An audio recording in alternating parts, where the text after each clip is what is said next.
Welcome to Chapter 5, and this will be looking at the court system, looking at the lower courts, the appeals court, and the Supreme Court. And you know some of these things already because of your amendment project that you've been working on. And so here's a little diagram, though, for you that you'll want to jot down. You have federal cases, and those will go to the U.S. District Court in your region. And then if you think that you were kind of wronged in your case, or if you thought your rights were violated, you can appeal your case to the Circuit Court of Appeals, and they can listen to your case, and they may uphold the lower court's decision, or they might reverse that decision. And then sometimes, maybe in like 5% of all cases, might end up even at the U.S. Supreme Court. And again, they might take cases that have been reversed by the appeals court, or that have where the appeals court have upheld the district court. But oftentimes, the U.S. Supreme Court will take a case where the appeals rules one way and the district court rules another, and so there's a little bit more controversy there. Then on the local cases, if you commit a crime that's not a federal crime, which is quite a few crimes, you have the county court, the Court of Appeals, and then the state Supreme Court. So Minnesota has a Supreme Court as well. But again, there might be cases that end up going all the way to the U.S. Supreme Court. But that's why you have the cases that you're looking at for your amendment project. You might have like Minnesota versus Neer. That would be a state Supreme Court. Or you might have Roe v. Wade, and that would be an example of a U.S. Supreme Court. But you can see you can only move upwards. You can't go backwards. So once it goes through one court, it will move up to the next level. There's no going back. In the trial courts, which again is the lower courts, obviously they'll listen to testimony. You'll bring in new evidence and consider that evidence, decide the facts in the disputed situations.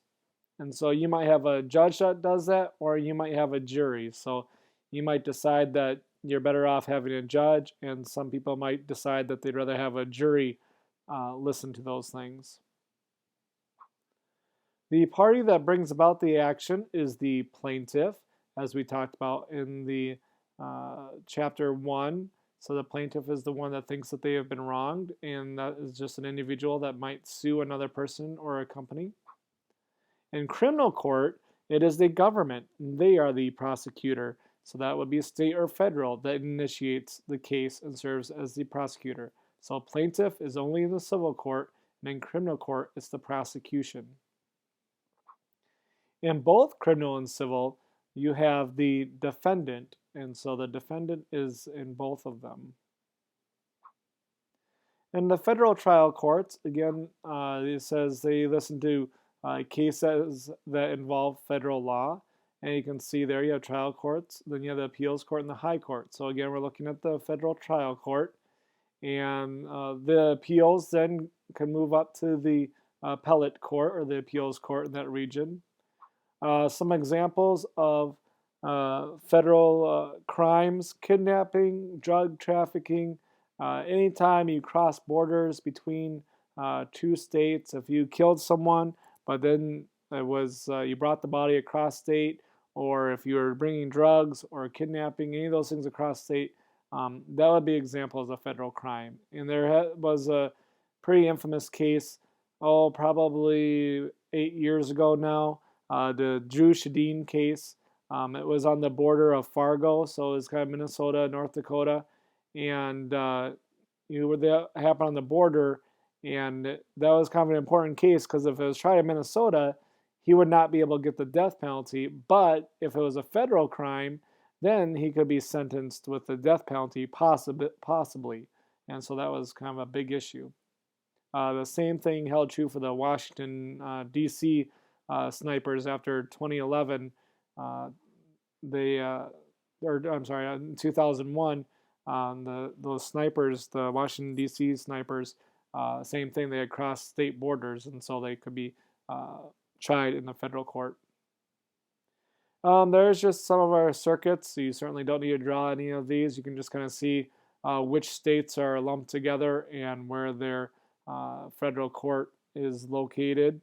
And again, I don't know exactly why Puerto Rico is up with Maine and some of these odd ones there in Hawaii and that sort of thing. But anyway, you can take a look at where those are located.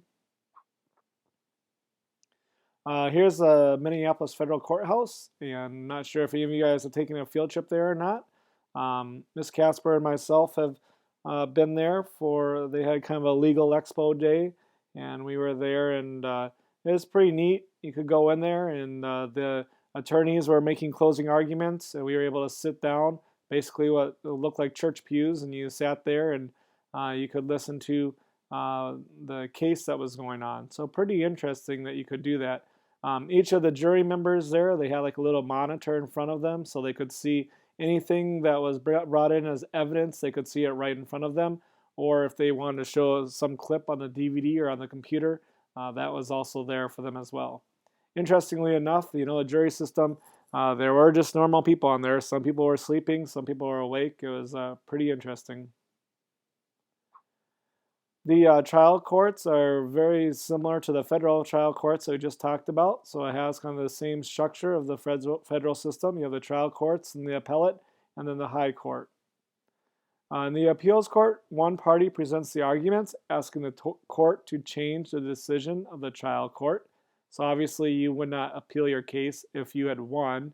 I don't think you would want to do that. Well, actually, there was a case where a guy decided to appeal his case because he was convicted on second-degree murder, and then he appealed his case. They retried him, and then he was found guilty of first-degree murder. So you probably don't want to press your luck there. Don't appeal your case if the verdict's actually halfway decent for you. The other party represents arguments supporting the decision of the trial court. In appeals court, there are no juries, there's no new evidence, and there's no witnesses. And so it's just basically about the constitutional right, and your attorney will speak for you. You won't have any real role in it. They'll talk for you. The justices will sit up there and pound away with questions, and you might not even get to say a whole lot, and there might be another question that's thrown at you. And so it's a pretty intense situation. And then those justices will get together and make a decision. Usually there's 9 justices, so whatever that majority opinion is, someone will write that. And if there's a dissenting opinion, someone will write that as well. So that brings us to the U.S. Supreme Court. And of course, they would only look at appeals. And it's dealing with one of your rights possibly being violated. And they've been tried and appealed in the lower courts. There are a lot of cases on public issues, obviously the death penalty, abortion, affirmative action, gun control, search and seizure cases. Those are all types of cases that go before the court. And then I would like you to make sure that you write down Chief Justice John Roberts. Very important to know who the Chief Justice is, so that's John Roberts. And then you have some of the more recent nominations, appointments to the Supreme Court. You have Sotomayor, and you have Elena Kagan, 2009 and 2010 under Obama. And you can see John Roberts was appointed under Bush. When you bring a case to the Supreme Court, it's just called a certiorari. So it's the writ of certiorari. They can deny or grant that cert, and then they place it on the docket. 4 of the 9 justices must agree to hear the cert. That's not that they agree with your case, it's just that they agree to hear the case. And then that's placed on the schedule. In 2010, just to give you an idea, 92 cases were heard. There's the current Supreme Court, and actually I have a little bit better slide coming up here. This one's kind of interesting. It looks at people that, if you look at the court, who they were appointed by.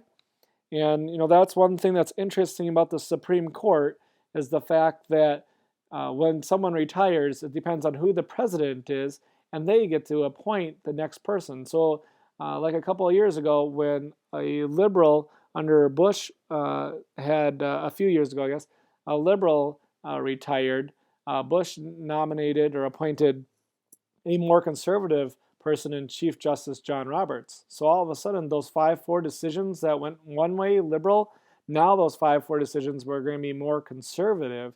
And so cases like, for instance, Roe v. Wade, the abortion case, some people think that if that case were to happen now, then that decision might be ruled differently. It might be a 5-4 decision against abortion. So that makes it kind of interesting. But you can kind of see where the conservatives lie and where the liberals lie there and who they were appointed. You can also see the ages of the members of the Supreme Court. You can say probably Ruth Ginsburg will probably be retiring soon, and she's 79. It makes sense to retire, like if Obama's president, it would make sense to retire if you're a liberal during his presidency, not risking a conservative being president next time. So it could be that she retires before his presidency is up. But anyway, I digress. But I just find it a little bit interesting that these major cases are people that we haven't even voted or elected into office. They're appointed by the president, and they're so major in our lives as far as gun control and search and seizure and abortion and a lot of these laws that we have to live by. The written opinion from the justices, again, I had already talked about a little bit here. So majority opinion and dissenting opinion. You might have a 5-4 or 6-3, 7-2 case, and the majority, the one main guy will write that. And then the dissenting opinion, if there's a dissenting opinion, someone will say why they believe that the majority was wrong. And then a concurring opinion, you might see that once in a while, and that's where justices agree with the outcome of the majority opinion, but for a different reason. And then they'll write a concurring opinion. And as you can see when you do your amendment project, they can get rather lengthy, and they do take time writing these, or at least their helpers do, their aides do, but they are interesting, and that's why a lot of websites sometimes summarize them for you, but they can be interesting. They quote different people and different authors, and they can be kind of entertaining sometimes to read.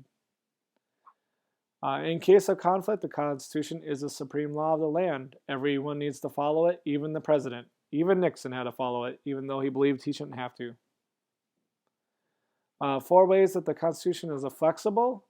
Courts can interpret the law. So judges, you hear about rogue judges or activist judges. And so you have conservative or liberal judges that sometimes can look at a law and say it means one thing, and another judge might say it means another. So there's interpretation of law. Obviously, Congress can make a new law. Custom and usage can become a law, as we talked about in the first lecture. And amendments can be added to the Constitution. Right now there's 27 amendments, and there's been other proposals to maybe add an amendment here or there. In Minnesota, obviously, we looked at adding an amendment not too long ago about having same-sex marriage, and so those can be amendments, or defining marriage, defining marriage. Probably in the near future we'll have an amendment, maybe possibly on same-sex marriage, but looking at defining what marriage is. And so we had that, and we also had voter ID as an amendment as well that we've looked at voting on. So amendments can be added. It's easier to add amendments in a state court than it is for the U.S. Constitution. And both rulers and those who are ruled must obey the same laws. That's the